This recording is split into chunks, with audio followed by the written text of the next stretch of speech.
Golkarpedian, apakah sistem politik Indonesia saat ini sudah ideal atau justru semakin rumit?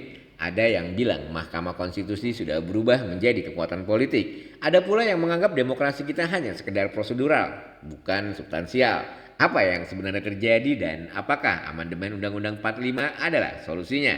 Yuk kita bahas. Ahmad Doli Kurnia, Wakil Ketua Umum Partai Golkar sekaligus anggota Komisi 2 DPR RI menegaskan bahwa sudah saatnya kita berani membicarakan perubahan sistem politik, bukan hanya di level undang-undang tapi juga sampai ke amandemen Undang-Undang 45. Kenapa ini penting? Karena menurut Doli selama 26 tahun reformasi, demokrasi kita masih stagnan di level prosedural. Artinya pemilu dan pilkada hanya soal teknis pencoblosan, bukan tentang bagaimana rakyat benar-benar berdaulat. Ini masalah besar. Salah satu yang menjadi sorotan adalah peran Mahkamah Konstitusi. Menurut akademisi Alvan Alfian, Mahkamah Konstitusi kini tak sekedar menjadi lembaga peradilan, tapi sudah berubah menjadi kekuatan politik. Pertanyaannya, bagaimana bisa?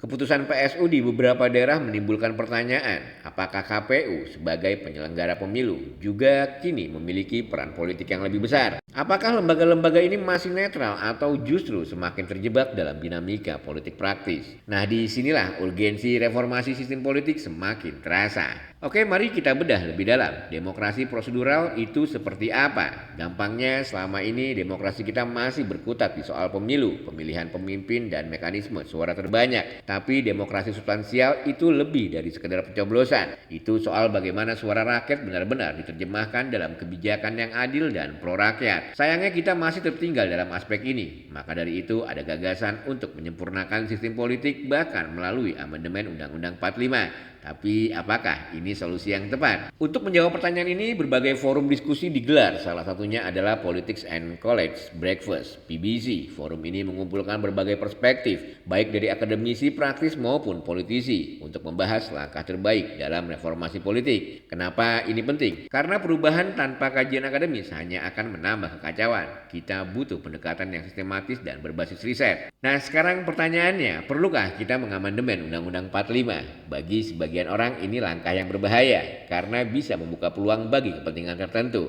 Tapi bagi yang lain ini adalah solusi untuk memperbaiki sistem politik kita agar lebih demokratis dan transparan. Golkarpedian, bagaimana menurut kalian? Sekarang giliran kalian, apakah kalian setuju dengan usulan amandemen Undang-Undang 45? Atau ada solusi lain yang lebih baik? Tulis pendapat kalian di kolom komentar.